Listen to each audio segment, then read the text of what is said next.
good afternoon, and good evening to all. Myself, Vaibhav. In today's session of Visual JForex, we will be continuing the algorithmic development using the indicator Ichimoku VF. This is going to be third and the final session for this indicator, and we will be completing the algorithm in today's session itself. So let us now get started for the day. We have this setup complete so far to the extent that we can utilize this for the execution of the buy trade, but this other side, the sell side of the equation, remains to be completed, which we will do in this session. This includes the instrument subscription. After that, the position amount was defined at 0. These Ichimoku VF blocks have been added. First one is of hourly candle period. This second is of 15 minutes each. To look at the price volatility and also to define the conditions for the execution, we are also taking the help of these two get historical candle blocks of 15-minute candle period. And to define the price band, we are also using this calculation expression.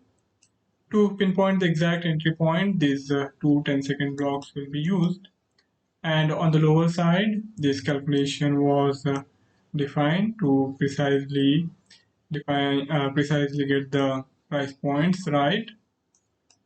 So we now head to the JForex platform, and on this I will first give you a refresher of what the logic is going to be for the execution of the sell trade.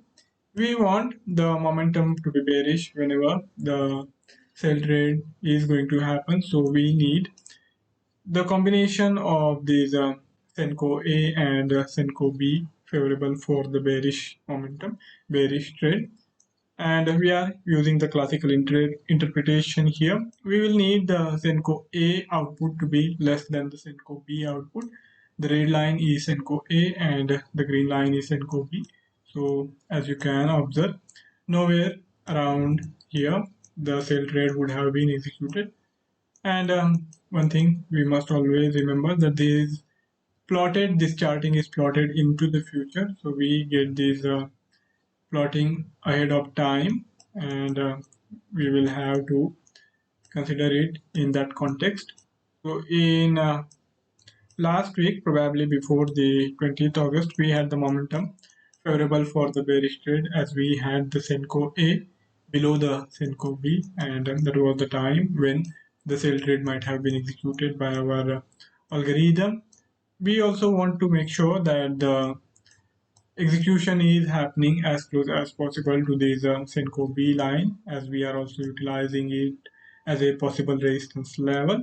So we want to make sure that the last tick price, the execution price, is within the predefined band, and we are using 15 pips. So whatever is the Senko B line and the 15 pips below will be the price band within which the execution has to happen. Provided these two conditions are in place, we shift our focus to the lower time frame of 15 minutes. Here, the condition involving the combination of the Senko A and Senko B remains the same. On the 15-minute candle time frame, we will need the Senko A line to be below the Senko B line.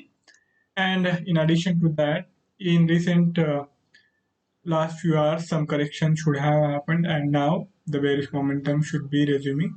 So what we are going to do is we are going to use the combination of 15-minute candles historical data. The last 15-minute candle should have closed lower compared to the Senko B output, but 1 hour back the 15-minute candle should have closed higher. So we will be utilizing the two 15-minute candles with varying look back period, one with the look back period of 4 and another with the look back period of 1. So we will have the data with the time interval of 1 hour.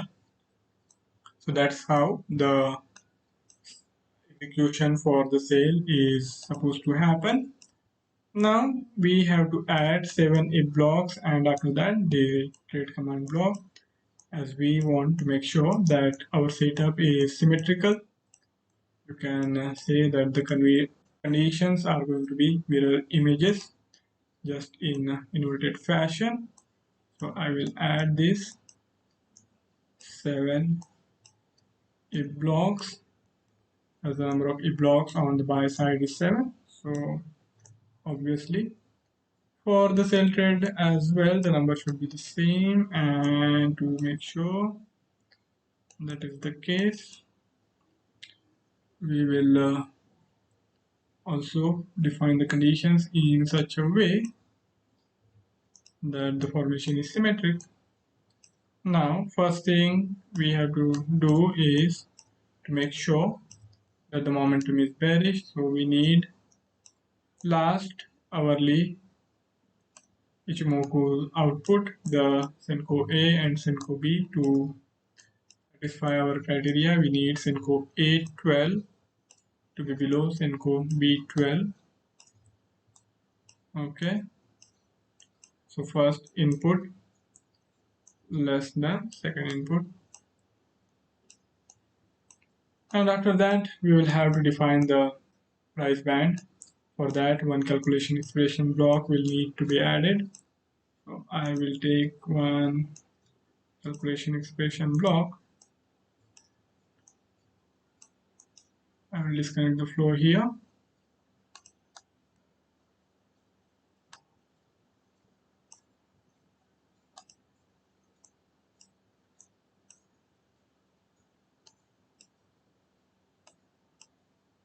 And in it, we have to consider the Senko B12 and deduct 15 pips from it. So we are going to need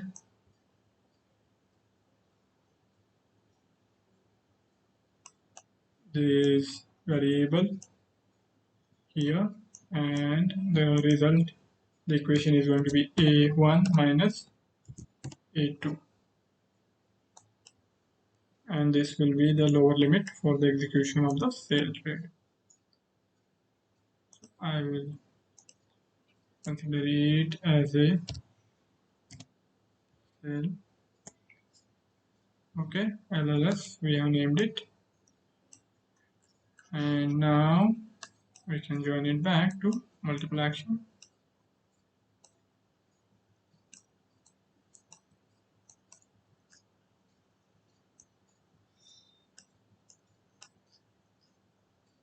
So we need last tick price to be above this lower limit.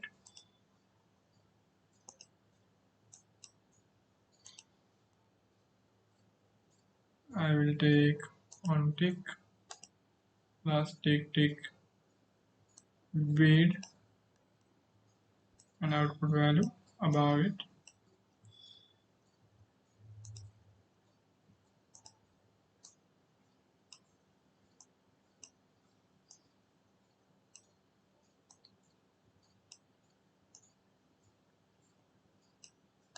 First input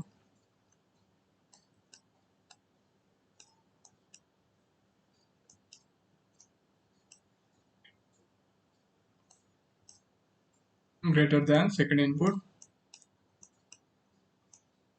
Then we have to consider the formation of the Senko A and Senko B on the 15 minutes. Here also we need Senko A 16 to be less than Senko B 16. So first input less than second input.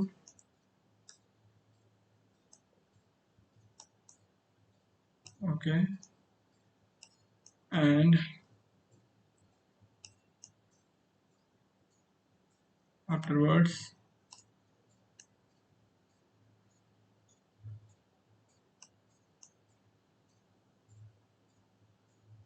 we consider the price action data, and for that we will have to consider the closing values of candle 17 and candle 18.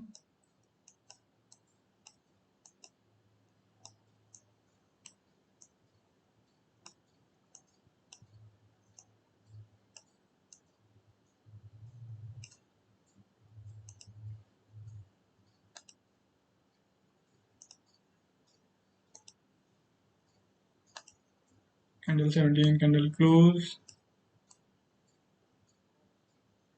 will need to be below Senko B16, whereas candle 18 close should have been above the Senko B16, which is the last 15-minute output for Ichimoku block VF, Ichimoku VF block.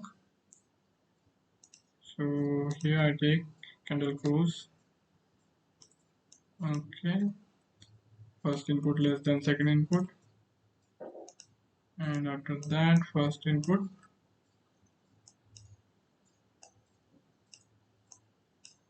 greater than second input.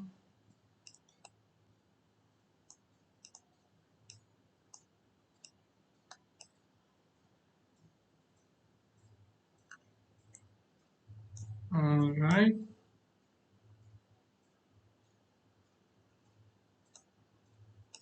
So we have defined these conditions revolving around the combination of the Ichimoku outputs. Now we have to consider the execution point, which is going to be the closing value of last 15-minute candle. As and when price starts to drop below that, we will look to initiate the trade, and for that we have to consider candle 17 candle close and compare it to the closing values of candle 20 and candle 21 respectively. So I am going to take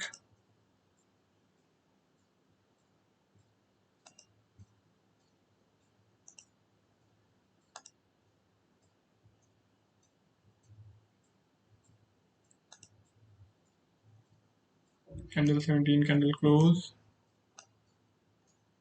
not 18, 17,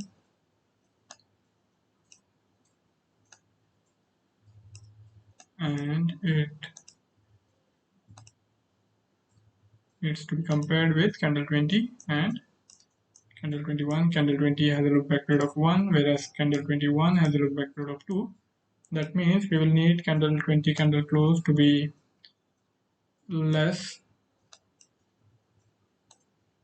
than the candle 17 candle close, and candle 21 candle close should have been higher. After that we join it to trade command block, and before we define the parameters for the trade command block, let me arrange these.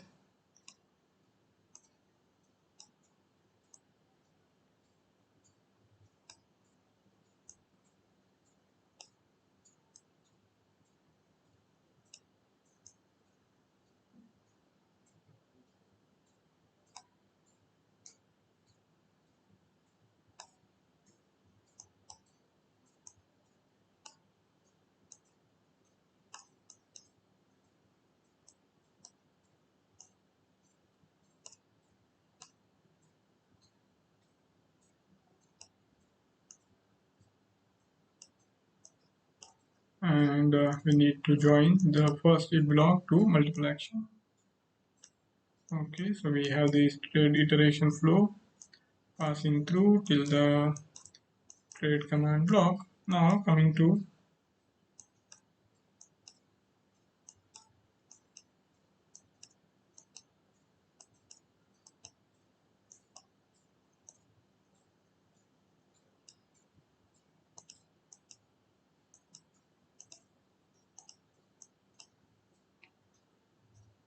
the input parameters, we will keep the default instrument as it is. This trade amount I will change to 0.1 million. Slippage is going to be changed to 2 pips. Stop loss and take profit combination will be same as the buy side, 10 and 20, getting us a risk reward ratio of 1:2.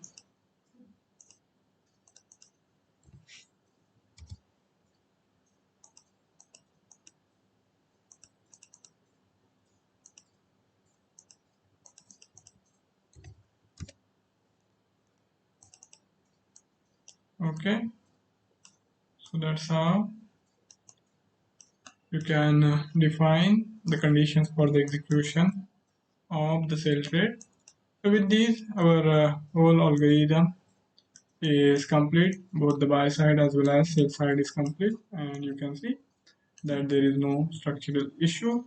And if there is any, we will find out only when we test it on the JForex platform on historical data, and therein you will realize whether the given setup is profitable or not. So I would suggest that once you complete it, you carry out extensive testing on historical data to get a clear idea of the efficacy of this algorithm.